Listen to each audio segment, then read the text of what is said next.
name is Ramona Chapman, and I have with me here Justin Rushlow, and I have Matt Medrano. We are with JR Mortgage Group here in Wichita, Kansas, and today we are back for episode 2 of our FHA lending series. A quick thing, if you guys like what we are doing, if you think we're funny, you should definitely check out our TikTok page and our Facebook page as we get a lot more fun.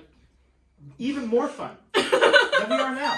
It's incredible. Yeah, but let's get serious. So this episode, we are going to cover what is the ideal buyer for an FHA loan.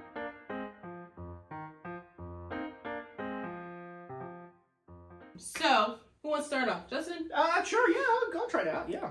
Heck yeah. I'll try it out, okay. Sure, we'll chat. Ideal FHA borrower. It's not really a, hey, if you're 5'7", 178 pounds with, kind of dusty blonde hair, you're going to be an FHA borrower. It's not quite that specific.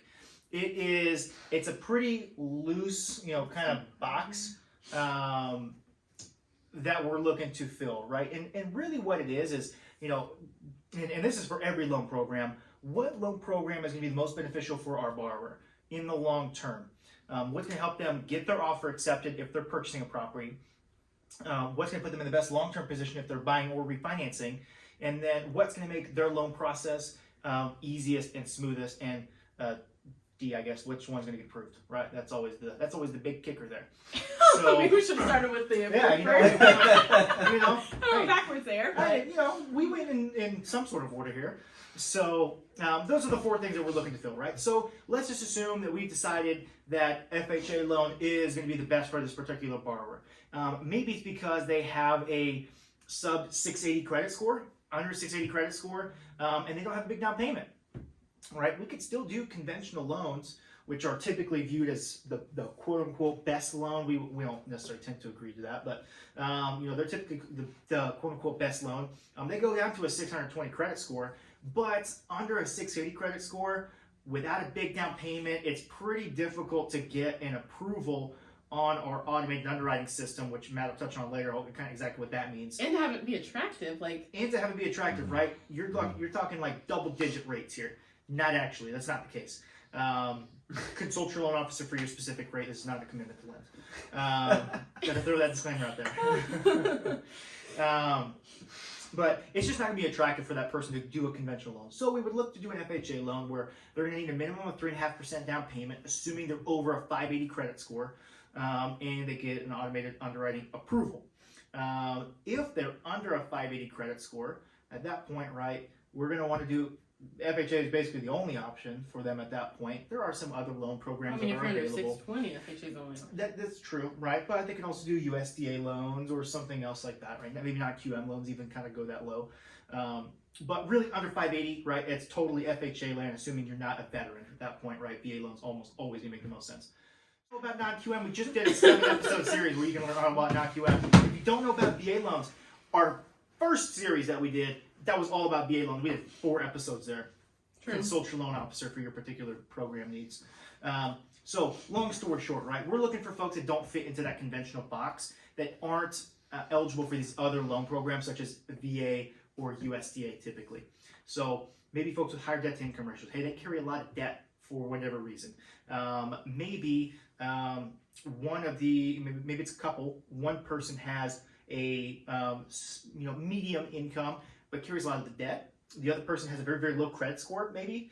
So it's not beneficial to add that person, right? Maybe we do an FHA loan for that spouse because the debt to income ratio is maybe a little high. Maybe we have a recent bankruptcy. Maybe we have a recent foreclosure. Maybe we have we just recently switched jobs to a commission job, or maybe we just switched from being a W-2 employee to a 1099 employee in the same line of work, right? These are all scenarios that conventional may not make sense for, but FHA may be attractive for that particular person. Yeah, some other ideas that I think about are typically, fresh graduates who have those student loan debts that they got out of college, but then they also are just starting out in their position or their career, and they just haven't hit that peak of their salary. So maybe their debt to income ratio is a little bit higher at this present time.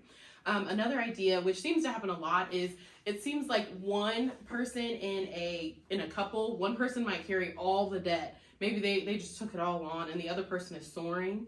But like Justin said, their income isn't there. Do you have any other scenarios where you think it might, just things, off the top of your head? Well, I mean, there's so many situations where FHA can make some more sense, and you touched on the preferred or the more gold standard of a loan in conventional loans. I'll tell you a story. I had recently had a borrower who offered FHA in a pool of all other conventional loans in this market. I mean, everybody understands that it's obviously a very competitive market, and a lot of people were kind of shy away from FHA. I had that particular selling agent call me, ask about the strength of the borrower. This particular borrower, very strong borrower, but we couldn't use her husband's income as he's the self-employed contractor. So it was, in this case, we only worked off of her. So her DTI was what forced us into an FHA loan, but she was a very strong borrower because of, on the back end with her husband. And she had a really good credit score, right? Fantastic scenario. Right. The DTI was just a little high. Seller agent called me, asked how she was as a borrower. She was fantastic. I went to bat for her on that front, and she beat out a bunch of conventional loans for it. That's awesome.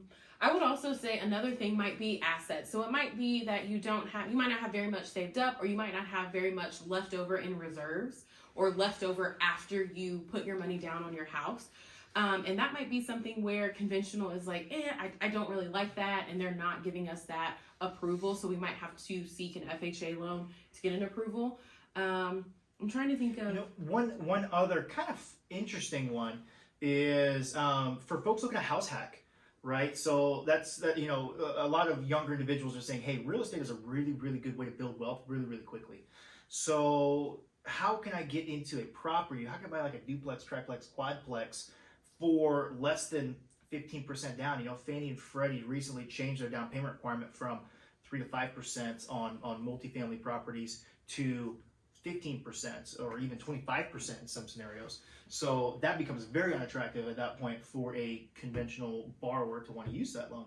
So FHA is still 3.5% down for those types of scenarios. So you could purchase a multifamily property, for 3.5% down payment, and rent out the other units, cover your mortgage, maybe even take a little bit of profit, and you're living in your home for free. And when you move out of that property, you can refinance it into a conventional loan and use your FHA loan again to continue kind of working and gathering more properties, right? And this is a multi-year process, right? When you close an FHA loan, you're intending to live there for at least a year, right? That's what you're signing at closing. But situations happen. If you have to move out faster, they're not gonna knock on your door every day to make sure you're living there. But that is your intention. So that is a little bit of a slower way of doing it, but it's a great way for somebody who's just working their way into real estate to perhaps kind of work the way in. Makes it really accessible, right? I mean, at the end of the day, FHA is all about accessibility.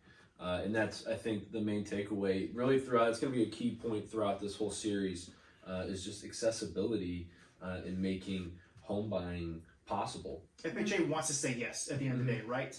And the way that they say yes or no in these types of loans is their automated underwriting system, right? So you kind of hear us talk about automated underwriting systems or AUS or approval or referrals.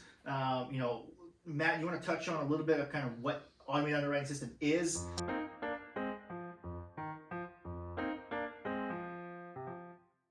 And how we use it? Yeah, so you kind of already defined it. AUS or automated underwriting system is really just the back-end engine, if you will, that we're working off of as loan officers, where we put in your application, your information into this automated system that then gives us an approve or deny or refer would be the case, would be one of the terms that we would see, and that really tells us how we need to tweak the loan application or what gymnastics we need to do from a DTI perspective or an income perspective, or really any of the factors that we can control on the loan. Maybe we add another person to your loan, take somebody off the loan, tweak the down payment, right? There's so many different ways that we can manipulate the application to get an approved eligible, which is ultimately the golden ticket that we need. That's an approval in AUS, and then that we take on and push you through the process into closing the loan. Yeah, exactly. I know that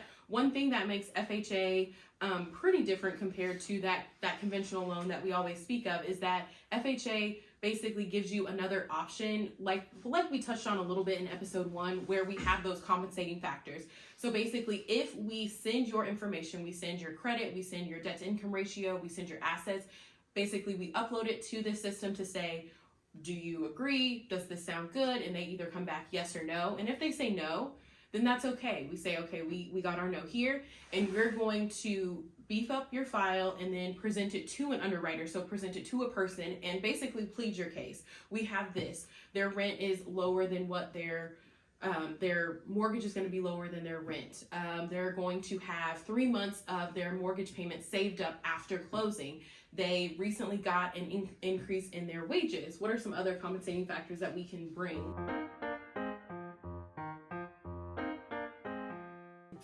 Yeah, so they're going to look at payment shock, as you mentioned, where if your mortgage payment is within your new mortgage payment is within a certain number of your current rent, that would be a compensating factor. They would look at residual income, which is income that's left over after we reduce it by your taxes and your expenses and a new housing payment. If that number meets a certain percentage, that can qualify as well. And overall, just hey, how long have they been at their job? How recent are these derogatory events? That sort of thing. But yeah, we're going to touch on that, in episode 3, I think, in a little bit more detail and kind of talk about, some specific scenarios. But we'll let Ramona finish this up here. Yeah, so really, guys, I want to say thank you so much for listening. Please make sure to like, comment, subscribe, and share. And please tell anyone you know about this. If you think they might qualify or someone has recently or continues to be denied at certain banks or lenders, they definitely need to check out a mortgage broker, as we have a lot more programs, a lot more flexibility, and we will definitely always plead your case. But stay tuned for episode 3, where we dive deep into manual underwriting and specifically what you need to know and how you can best find a loan officer to help you and buy a house. Thank you guys so much.